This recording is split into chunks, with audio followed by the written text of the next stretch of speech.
Welcome to the Eric Avasar Show. Now time to preview and predict the hands down best conference in college basketball. That, of course, is the ACC, the Atlantic Coast Conference. Year after year seems to send half its conference or more to the big dance, and this year will be no exception. With more pressure than ever for Coach K to deliver an elite recruiting class at Duke, with no players returning to this year's team averaging more than 4 points a game. Boy, oh boy, did Krzyzewski deliver more than ever. One of the best recruiting classes of all time. 3 of the top 5 players, 4 of the top 15, and the most heralded player with the most hype is their third best. That, of course, is Zion Williamson, who went viral seemingly every week during last high school basketball season with the thunderous slams he threw down. Does he have a complete offensive game? I don't know, but he's a freak of nature at 6'7", over 270 pounds, and the ability to dunk from the free throw line. Now, the likely 1 and 2 picks in the upcoming NBA draft will probably be RJ Barrett and Cam Reddish. Barrett has already been a regular for the Canadian national team. He really could, work on his jump shot a little bit in terms of the mechanics. My understanding is that has gotten better, but an elite athlete with tremendous basketball IQ. And Reddish is a very similar player, another phenomenal athlete who's going to have a very long and successful professional career, who has drawn comparisons to Carmelo Anthony. Now, at the point guard spot, the Blue Blood Duke went into the Jones family bloodline. Tyus Jones, who is the most outstanding player of that 2015 championship run. His younger brother, Trey Jones, will be running the show for the Dukies at point guard. So a lineup that's likely to have 4 starting freshmen. Down low, that's where they'll have a little bit of experience. Marcus Bolden, former blue chip recruit, didn't even really average 20 minutes per game in his freshman year, used sparingly. He will be a major factor, and if the Dukies want to go with the death lineup, if you will, and play fast at all times, they still have Javin DeLaurier. So they're loaded. They're the favorite to win the league, hands down. Now, the real question is, who is the real contender or the best team to fit my pick at the number 2 spot? UNC, UVA, Virginia Tech, even FSU. They all have arguments to make for finishing as conference runners-up. I'm taking the Hokies.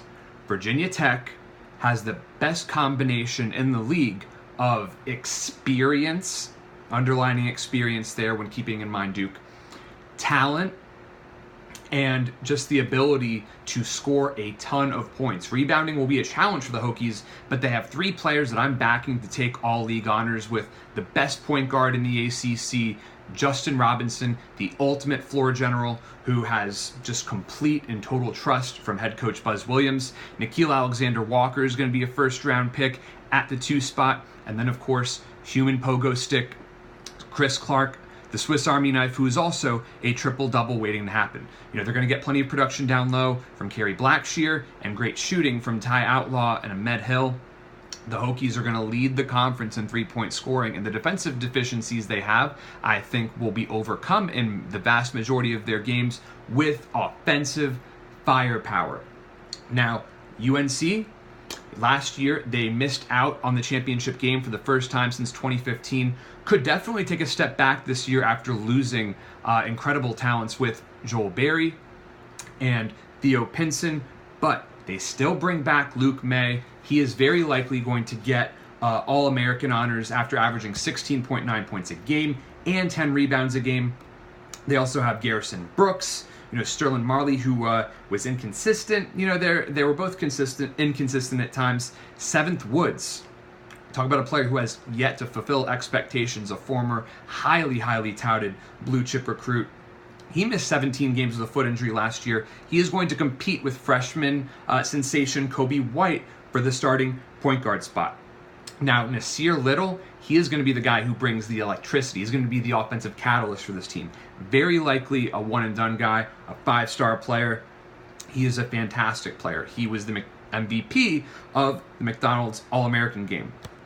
Now, when you look at A little bit further down in the conference, UVA, sure, they're going to be a serious threat to win the ACC, but their style of play is both the reason for their success in the conference and also the reason why they're specialists in failure when it comes to March Madness. I mean, they've been the number 1 seed 3 times in the Tony Bennett era, and each time they have failed to reach the Final Four. That is not a coincidence.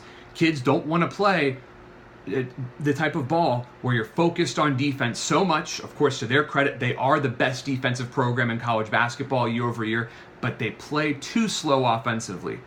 UVA did not bring in a top 100 recruit. That being said, Kyle Gott, terrific player. Ty Jerome, he is another outstanding player as well. And DeAndre Hunter, he is a legitimate NBA prospect. Great shot of going in the first round in next year's draft. And look, as big of a joke UVA was last year for being the first ever team to lose to a 16 seed in March Madness, it's a totally different game if Hunter was not injured for that loss to UMBC. Hunter's going to play a huge role this year, possible first team all ACC player in his own right. So, look, the Who's, they're going to contend. FSU, they surprised a lot of people by reaching the Elite Eight last year. Not me. I knew that Terrence Mann is an outstanding player, an incredible decision maker. I mean, the kid shot 57% from the field through his career. A huge boost to see forward Phil Kofer getting a 5th year of eligibility after leading the team in scoring last season. Now, Mfindu Kabengo and Christ Kumanje, 2 giants, 2 towers of players, especially Kumanje at 7'4". They're going to make penetrating against the Seminoles an absolute nightmare. MJ Walker, we haven't even mentioned him yet, possibly the best athlete on this team. He was an elite prized recruit who could become an elite ACC level player. And Trenton Forrest and David Nichols, another pair of great offensive options. FSU is way deeper than a lot of people probably realize.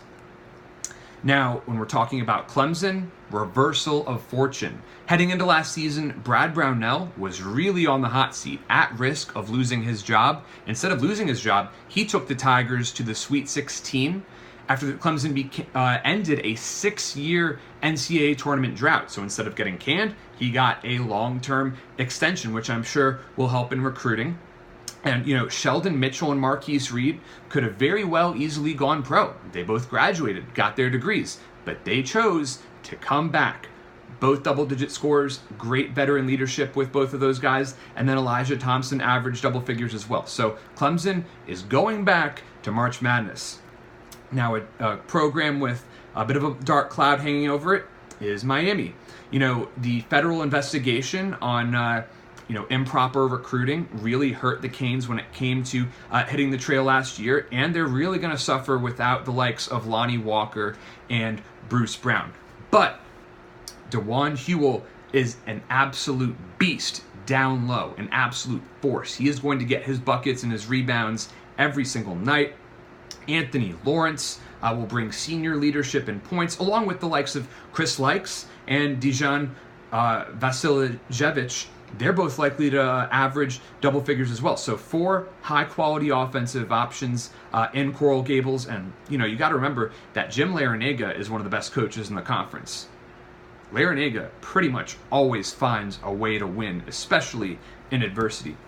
Now, NC State, they're going to be relying on transfers and freshmen, but new head coach Kevin Keats has the personnel to run the high-tempo offense that he wants. He's going to be led by Torin Durin, the only returning double-digit scorer in that squad, but the Wolfpack are also going to see plenty of buckets from CJ Bryce, who followed Keats from UNC Wilmington to NC State. He averaged over 17 points a game there, and Devin Daniels from Utah, another high-impact transfer. When it comes to teams that have to leave their conventional and traditional identity, Notre Dame comes top of mind. They can no longer follow their get old and stay old mantra. They're going to be very reliant on freshmen there, which is something that Mike Bray is not used to. He's going to rely on freshmen for shooting with Dane Goodwin and Nate Lazuski, but TJ Gibbs should contend for all conference honors after averaging 15 points a game last year. And Rex Pfluger is one of the biggest shot makers in the conference, especially in big moments. Incredible player who is very underrated. Now, Boston College, talk about a team that got really hurt by the NBA draft. If Jerome Robinson had returned instead of becoming a lottery pick, can't blame him there, the Eagles would have been a top 25 team. Now, they're going to be fighting for an NIT spot. That's the type of impact that Robinson had. That being said, Kai Bowman is a phenomenal player, the most underrated player in the conference, the best defender in the conference, who also boasts a very strong offensive game. He's a lot of fun to watch. Make sure you watch Boston College just for Kai Bowman. He can win Conference Player of the Year. I'm that high on him.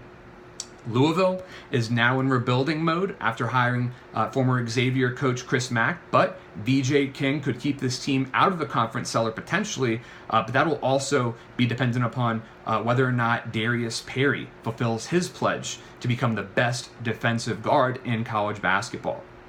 Now, Danny Manning's first year at Wake Forest turned out to be fool's gold after making March Madness, but he did bring in a great recruiting class led by five-star wing Jalen Horde, while their only returning starter is Brandon Childress. Georgia Tech, talk about a team that wants the get old, stay old mentality. They're going to take a step back in terms of experience this year. Pastner is going to rely heavily on top 50 prospect Mike DeVoe for his outside shooting and his playmaking ability. And Jose Alvarado is the only returning double-digit scorer there. In many ways, a prototypical tough New York City point guard. Pitt, they are in for a hell of a time when it comes to rebuilding. After the disastrous tenure of Kevin Stallings, former Duke assistant and Oklahoma head coach Jeff Capel is taking over. He had a very nice first recruiting class over there.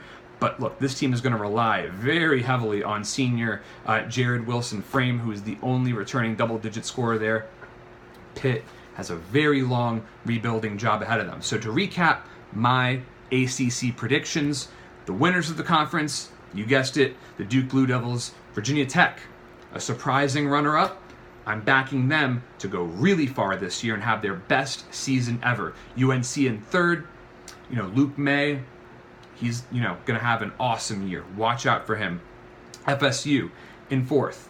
UVA fifth, Syracuse sixth, Clemson coming in at 7, but they have the potential to finish higher as well with their experience. Miami at 8, NC State at 9, Notre Dame at 10, Boston College at 11, 12th Louisville, 13 Wake Forest, 14 Georgia Tech, and then last at 15th Pittsburgh. I am backing 9 teams to reach March Madness this year. Can't wait to see another fantastic year of ACC basketball. Thank you so much for tuning in, and please be sure to subscribe to my channel.